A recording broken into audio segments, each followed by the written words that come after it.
Olá! No programa de hoje você vai ver quais foram os destaques da política internacional em 2021. Os impactos da pandemia sobre os países, a tensão entre Estados Unidos e China e a imagem do Brasil no exterior. Eu converso com o cientista político Hussein Kalut, da Universidade de Harvard, que foi secretário de Assuntos Estratégicos da presidência no governo Temer. Hussein, muito obrigada por atender o Mundo Político, a TV Assembleia de Minas, mais uma vez. Muito obrigado pelo convite, me sinto muito honrado em estar com vocês e espero que tenhamos um bom programa de aprendizado para todos nós. Espero que sim, espero que meu celular não nos atrapalhe. Desculpe aqui a interferência. Vamos começar.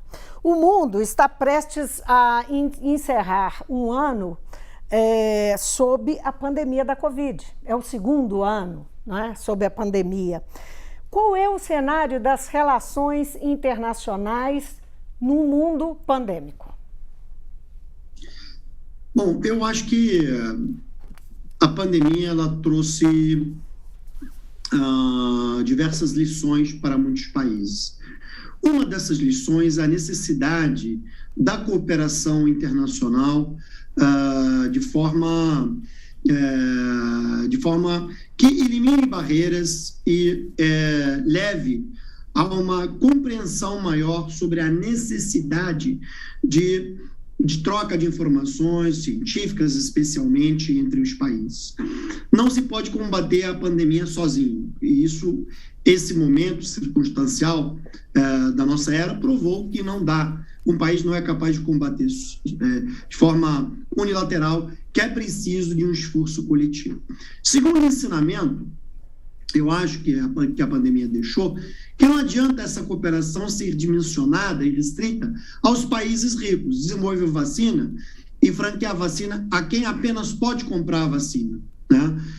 Esse descuido revelou, por exemplo, a emergência de uma nova cepa na África, em lugares em que a vacinação estava de forma muito atrasada, muito em função das mazelas econômicas, da incapacidade de alguns países de terem acesso a vacina dos mais variados laboratórios, o que acabou compelindo vários países a terem que doar a vacina. Portanto, essa segunda lição, que a cooperação é fundamental, mas a cooperação não pode se restringir aos países desenvolvidos ou aqueles países em desenvolvimento que apenas têm recursos econômicos para terem acesso à vacina. E sim, é preciso, nesse momento circunstancial, pensar naqueles países mais vulneráveis e desassistidos economicamente. Agora, essa constatação, Kalut, já se transformou efetivamente em apoio concreto aos países da África que têm um nível tão baixo de vacinação? Esse fluxo de vacinas, doação e tal, em que pé que está isso? Bom, isso acabou forçando, criando uma competição entre os países mais desenvolvidos e os países ricos, né? Ou as potências mundiais. A própria China já fez doações concretas, os Estados Unidos já fizeram uma doação, os países da União Europeia já começaram esse processo da transferência de vacina gratuita para os países africanos. Foi uma própria demanda do governo do presidente francês Emmanuel Macron.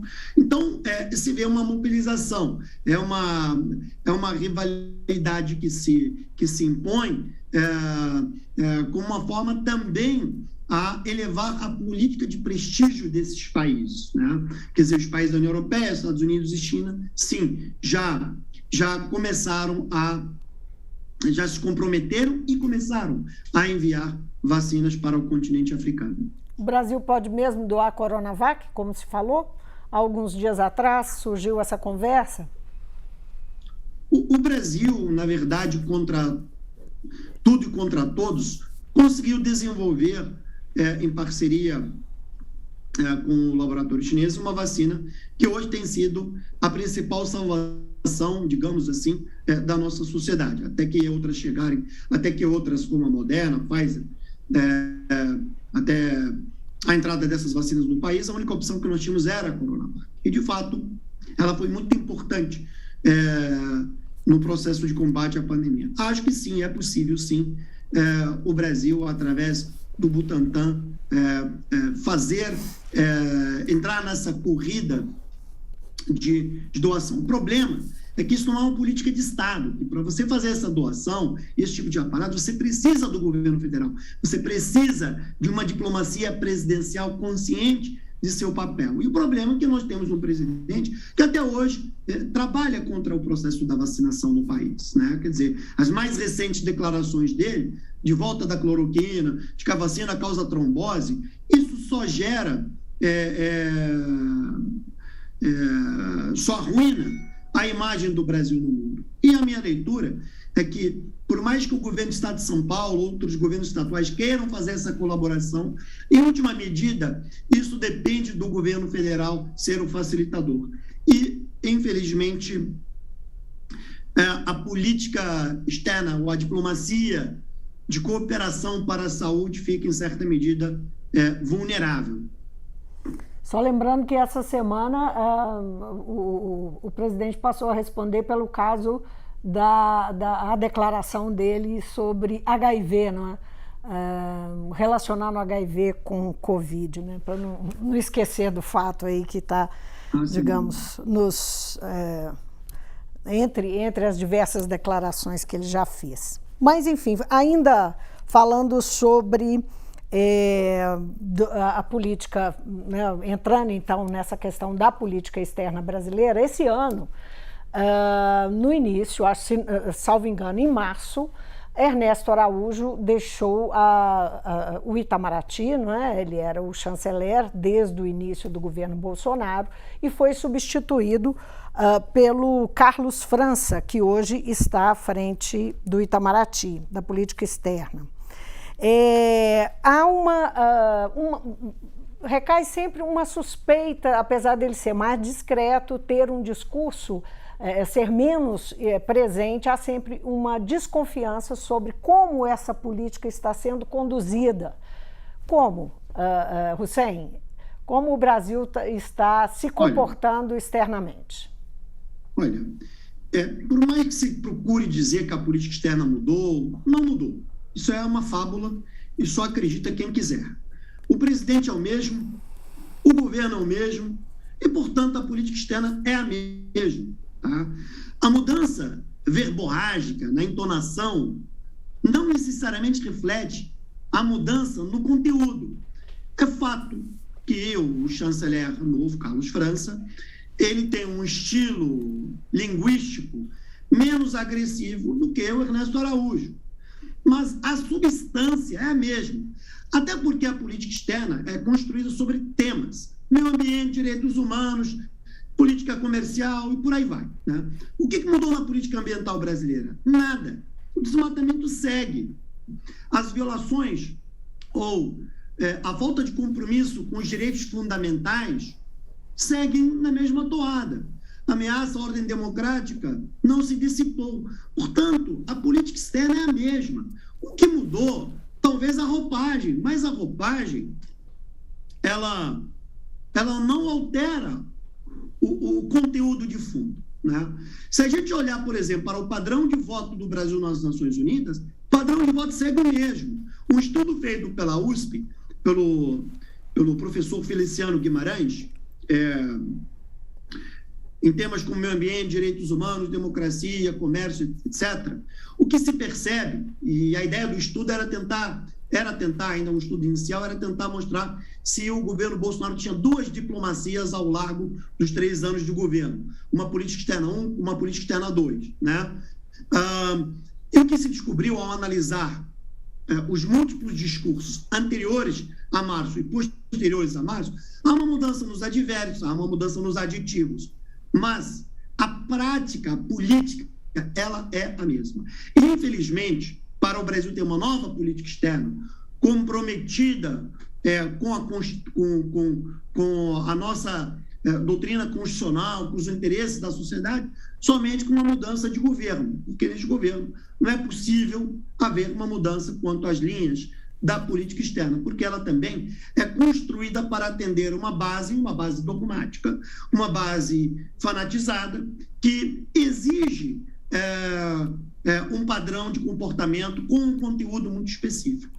Agora, Caloute, concretamente, o que essa política externa que vem, a gente sabe, e isso já foi reiteradamente dito desde que o governo Bolsonaro começou a atuar em início de 2019, que houve uma mudança de rumo da política externa brasileira pela primeira vez, de uma forma clara, evidente e tal.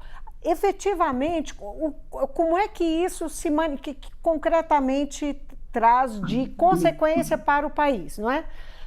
Que tipo de reação, como que o Brasil age, que tipo de reação traz para nós?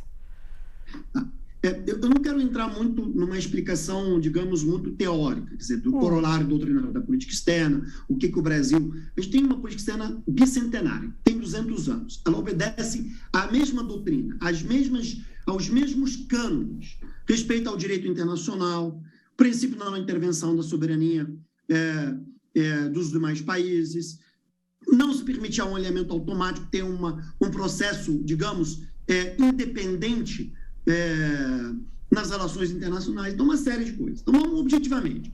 Primeiro, na Constituição diz claramente, no artigo 4º, né, tem um inciso específico que fala das relações latino-americanas. O Brasil está ausente do teatro latino-americano. O Brasil está ausente do compasso sul-americano. Veja na pandemia, quem cooperou com o Brasil, com quem o Brasil cooperou? Com ninguém. A nossa relação comercial está em declínio no contexto latino-americano. Então, isso prova de que, praticamente, nós abandonamos a América Latina e, consequentemente, fomos abandonados pela América Latina. Tá? Então, isso é um exemplo muito concreto, muito prático. Segundo, o princípio de não alinhamento automático. Por quê? Um país como o Brasil, da grandeza, das dimensões, da importância, não pode condicionar a sua inserção no mundo atrelada a uma política externa de outros países. Né? E o Brasil optou, em primeiro momento, de alinhar-se com o governo Trump, de seguir todas as prioridades ditadas pela Casa Branca como se fossem prioridades brasileiras. Então, isso é uma violação à nossa independência decisória. Né? E o que isso causa? Por exemplo, o Brasil fez concessões a Washington que comprometem o setor comercial brasileiro, o setor agrícola brasileiro. Tá? Isso é um exemplo concreto. Um terceiro exemplo concreto. Tá? Relação com a China. A relação com a China é vital. Uma boa relação tem reflexos objetivos na sociedade. Geração de emprego, geração de renda e crédito. Tá? O antagonismo com a China, ele trava o processo de exportações brasileiras. Se trava, né? Ou a China decide comprar de outros países, não comprar do Brasil, isso gera desemprego no Brasil. Isso gera falta de renda no Brasil, tá? No trabalhador. Então, tem consequências diretas. Tá? Um outro exemplo, a relação com a União Europeia. Né? Então, o Brasil zelar por determinados padrões, tá? Isso enseja que investimentos estrangeiros sejam feitos no Brasil. Se o Brasil respeitasse uma política ambiental de estándar internacional, o Brasil tinha uma política ambiental muito mais avançada, com um código florestal muito mais avançado, com mecanismos regulatórios e fiscalizatórios, tá, de primeira linha. Né? O Bolsonaro desmantelou os mecanismos de regulação e fiscalização e o Código Florestal. Então, isso fez o quê? Com vários investidores retirassem seu dinheiro. Ou aqueles que queriam investir no Brasil se retraíssem, com medo de serem sancionados se colocassem o dinheiro num país que não respeita o meio ambiente. Tá? Hoje, na Europa, várias sociedades e vários agentes da sociedade civil, de partidos políticos, inclusive, que representam, por último, a sociedade, exigem que o acordo Mercosul-Europeu não seja ratificado. Por quê? Por causa do Brasil, não é por causa da Argentina, não é por causa do Paraguai, não é por causa do Uruguai, os nossos sócios. É por causa do Brasil. Entendeu? Porque o Brasil decidiu optar por uma linha de atuação, tá, que viola o direito ambiental, que viola os compromissos com o meio ambiente e, consequentemente, além do déficit democrático. Agora, Caloute, que esse governo representa. Então, essas são consequências práticas na nossa vida. Né? Na nossa vida. O presidente Bolsonaro fez um discurso moderado na cúpula pela democracia, organizada pelo presidente dos Estados Unidos, Joe Biden, na semana passada. Ele falou do compromisso do governo dele com direitos humanos, com transparência. De que forma isso repercutiu lá fora, enfim, ou se houve repercussão, a fala dele? Primeiro, a repercussão dele passou batida, não teve repercussão nenhuma, francamente falando, tá? Até porque ele não é nenhuma referência de respeito à ordem democrática, né? Então, esse é o primeiro ponto. Segundo ponto, é importante ter clareza que o conteúdo, qualquer discurso, ele precisa condizer com a verdade, tá? Isso seja para o meio ambiente, para a democracia. Não adianta dizer que você protege o meio ambiente se você tem os dados concretos, revelam o desmatamento. Não adianta você dizer se respeita a democracia se você ameaça a Suprema Corte ou você coloca em xeque a integridade do processo eleitoral. Você está entendendo? Então, um discurso, às vezes, precisa ter correlação com a realidade. E o discurso do Bolsonaro está muito distante da realidade, né? É um discurso muito mais para inglês ver, é um discurso que nem ele mesmo acredita no discurso, mas é um discurso que ele precisa ler. Que nem o discurso que ele fez quando o presidente Biden convocou a Cúpula Mundial do Clima, né? Ele fez uma cúpula via Zoom, né? Participaram vários chefes de Estado e de governo, né? E o Bolsonaro fez um discurso ali no mês de abril, né? Sobre o engajamento do Brasil na proteção da floresta, da Amazônia, etc. Os dados posteriores a esse discurso só demonstraram o que é desmatamento. Então, o discurso não combina com a realidade. Ele lê discursos dados a ele por seus assessores, né? Mas ele mesmo não acredita. Ele não tem políticas públicas para implementarem esse discurso. Essa que é a realidade. E, portanto, o discurso dele, na minha opinião, não teve nenhuma relevância no âmbito dessa discussão promovida pelo governo americano do presidente Biden. Agora, essa política externa brasileira, isso é uma leitura generalizada entre os analistas, trouxe um isolamento, né, do Brasil no cenário internacional. O Brasil tem feito, o Itamaraty, sob o comando do Carlos França, tem feito movimentos, fala-se nisso, eu queria que você comentasse, no sentido de se aproximar de governos de ultradireita? Olha, hoje, vamos lá, o Itamaraty é uma instituição muito valorosa, é uma instituição muito importante na história do Brasil, né? E é uma instituição que tem serviços prestados à nossa República, né? E é importante dizer que o Itamaraty é uma instituição perene de Estado e vai permanecer depois desse governo. E nós vamos recuperar o país cedo ou tarde. É claro que haverá custos. A tua pergunta, concretamente, ela está correlacionada a se as escolhas ideológicas do Brasil são escolhas que traduzem o interesse da nossa sociedade. E o que eu posso te dizer é que, ao longo de 200 anos, praticamente, a gente está fazendo, no ano que vem, um ano do bicentenário, o Brasil sempre procurou descaracterizar a sua atuação de forma atrelada a um viés ideológico, porque a nossa diplomacia preconiza ter uma relação universal, uma relação com todos os países do mundo, independente de suas crenças, seus créditos, seu regime político, tá? Ou a sua situação econômica. Tá? Então, a nossa doutrina de atuação é buscar, da forma mais pacífica e produtiva possível, essa relação, não só com a nossa vizinhança, como com os demais países nos mais variados continentes. Né? E a pedra de toque da nossa atuação sempre foi se esmerar no equilíbrio e no pragmatismo. Né? Nunca se antecipar de forma crítica sem ter o conhecimento real do que está acontecendo. E nunca agir de forma apragmática, assimétrica aos nossos interesses. Então, quando o Bolsonaro condiciona a relação do Brasil sob o prisma de só converso com governos de direita e não converso com direitos, converso apenas com governos à direita e não converso com governos à esquerda, ele já limitou, tá, a inserção do Brasil no mundo. Ele já decidiu o que excluir do mapa geoestratégico da ordem internacional. Isso é muito ruim, né? Isso é muito ruim. Veja na América Latina, por exemplo, né? Temos vários governos à esquerda do espectro. E o que sempre nos guiou nessa relação é, independentemente de ser direita ou esquerda, é como o Brasil pode ser um indutor do processo de desenvolvimento, como nós garantimos um espaço de atuação que preserve os nossos interesses, né? E como nós impedimos que surjam potências extra-regionais influenciando na geopolítica do nosso entorno.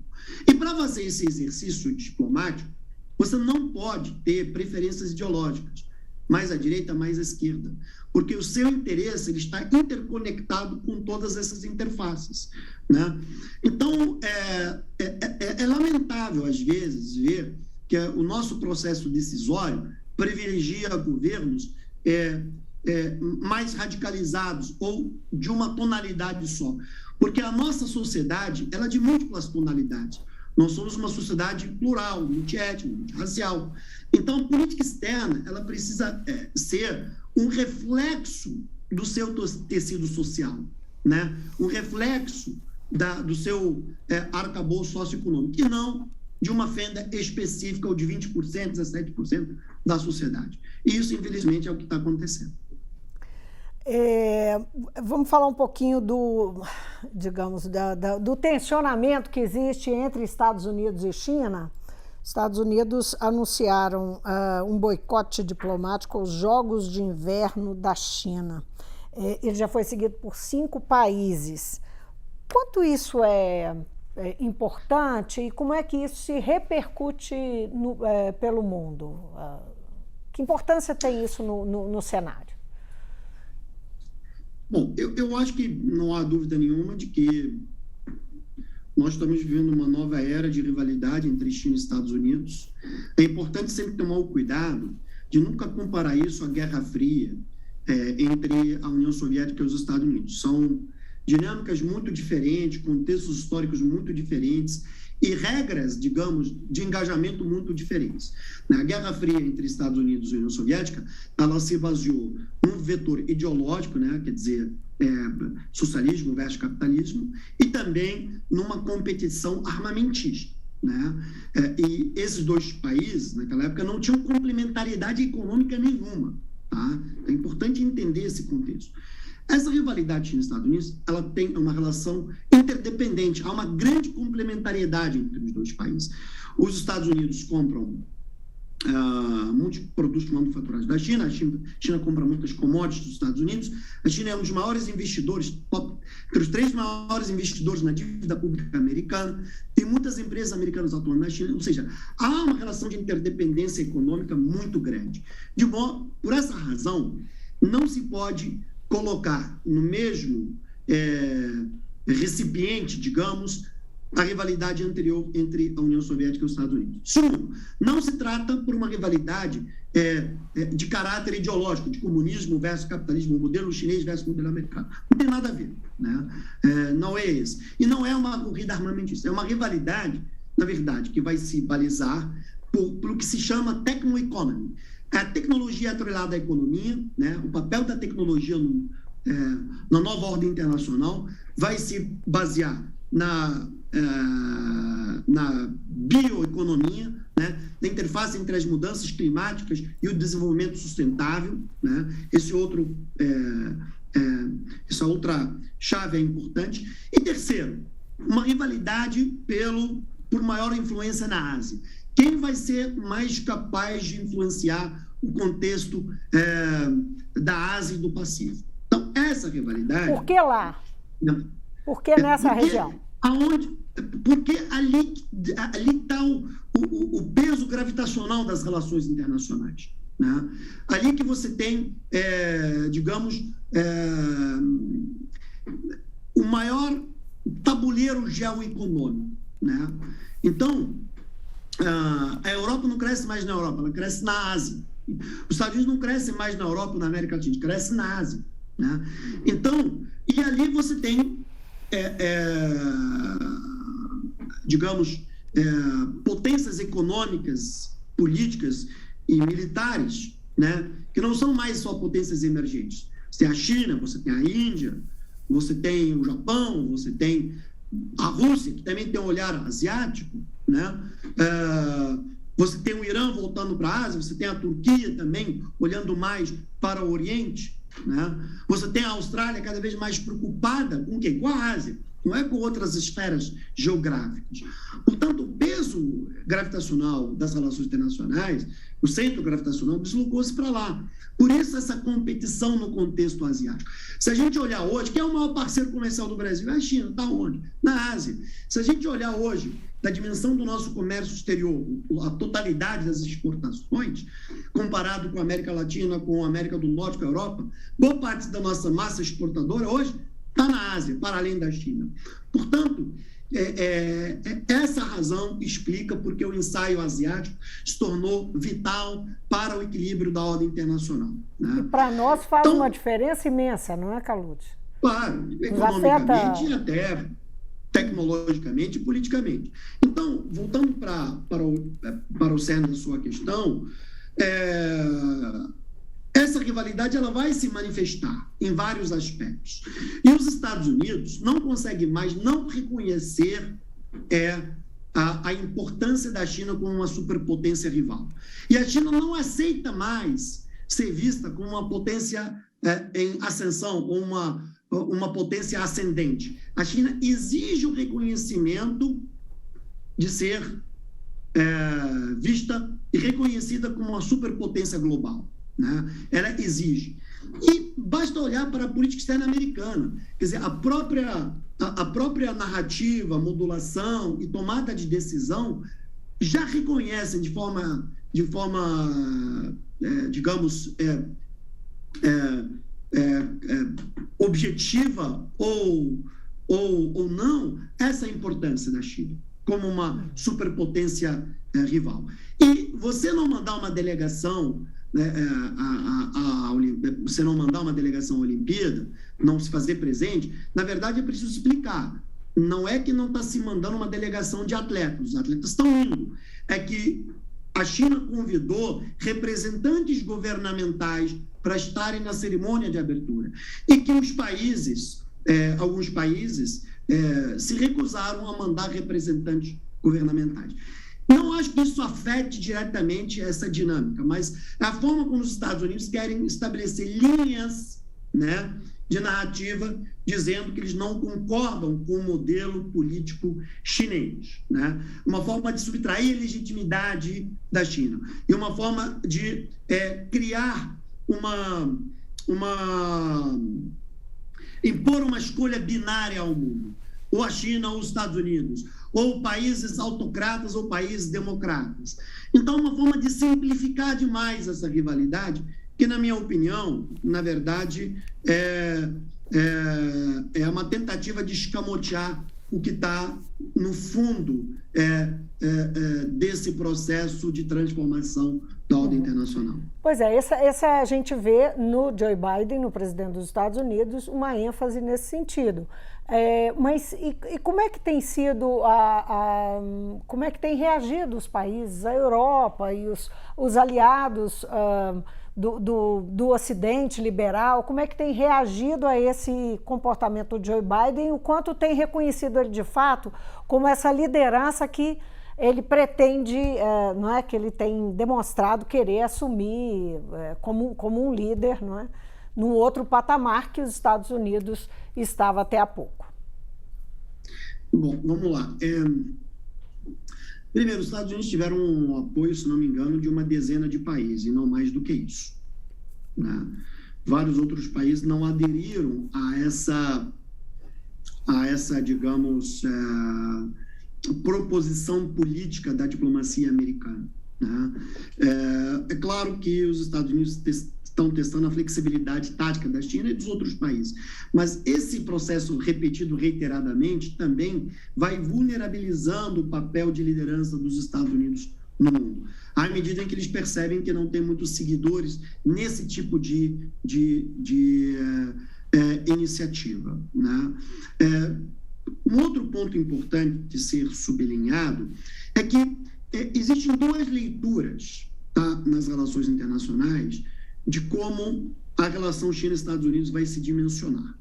Uma linha acredita, que é defendida pelo Graham Allison, de que essa relação está fadada a um conflito armado. Então, duas superpotências, toda superpotência, por essência, ela é predadora, né? E por ser predadora, ela não tolera a existência de uma outra, né? Então, a leitura dele é que essas duas superpotências irão para um conflito de grandes proporções. Ele toma como exemplo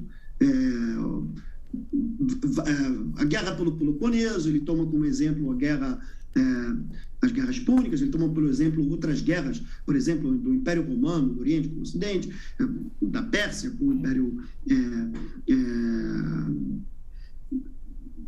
com o Império Austro-Húngaro, por aí vai. Então, assim, ele entende que é uma relação fadada a um conflito no final.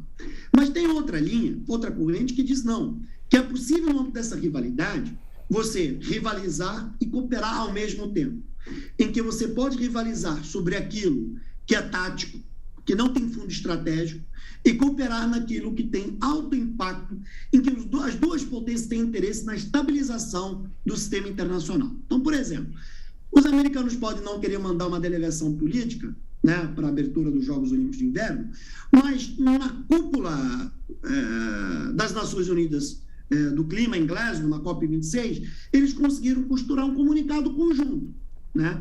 E um comunicado muito expressivo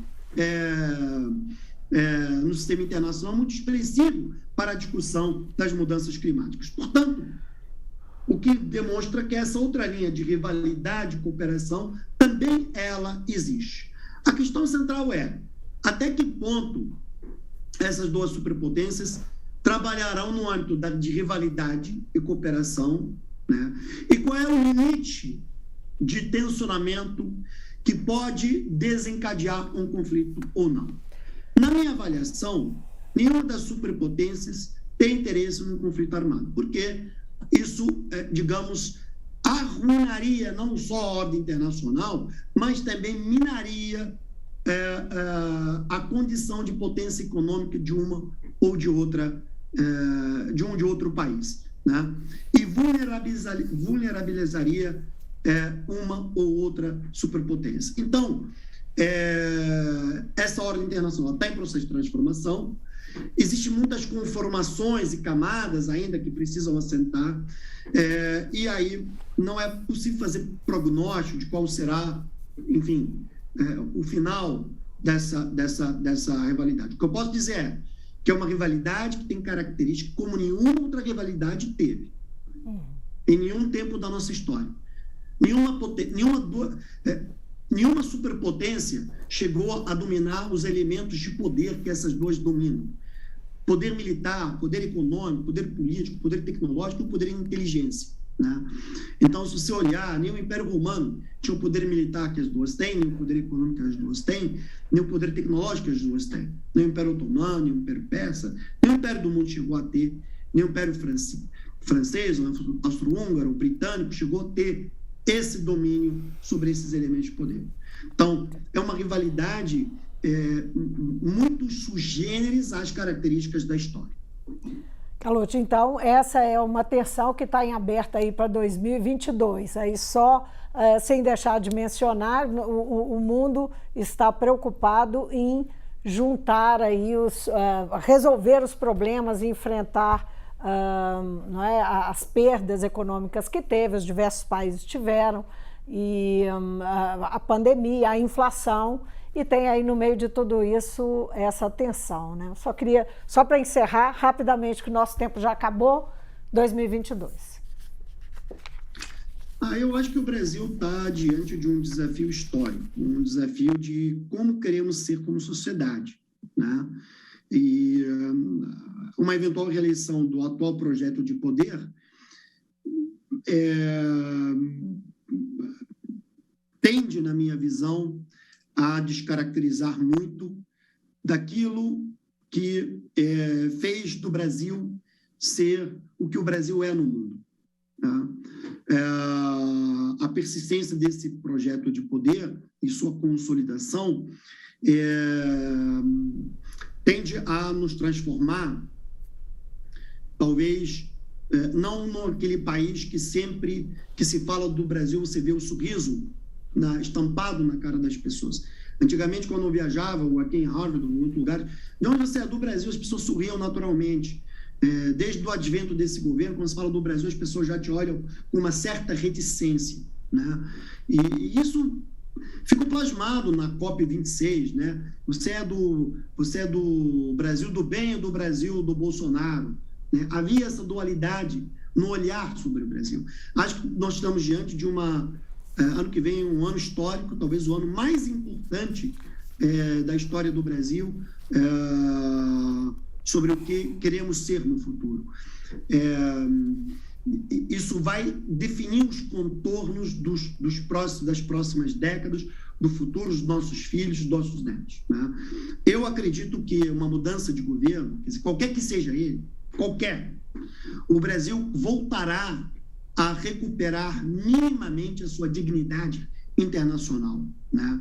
Voltará a recuperar a institucionalidade, né, que havia no país anteriormente, voltará a recuperar aquilo que a Constituição de 88 tão laboriosamente foi esculpida. E espero que, eu confio muito na sabedoria do povo. E eu acho que o povo está experimentando a fome, a desassistência, a irrelevância de um governo alheio às suas preocupações. E eu acho que o ano que vem é um ano histórico e tenho certeza que o povo saberá julgar muito bem nas urnas que modelo de país iremos querer. Caloute, foi um prazer falar com você de novo. Obrigada por nos atender mais uma vez. Muito obrigado, uma honra estar no seu programa. Espero que o povo de Minas Gerais consiga refletir e consiga, digamos assim, olhar para um Brasil mais condizente com as nossas aspirações internacionais. Obrigado. Até a próxima. Eu conversei com o cientista político Hussein Caloute, da Universidade de Harvard, que foi secretário de Assuntos Estratégicos da Presidência no governo Temer. Fico por aqui, obrigada pela companhia e até amanhã.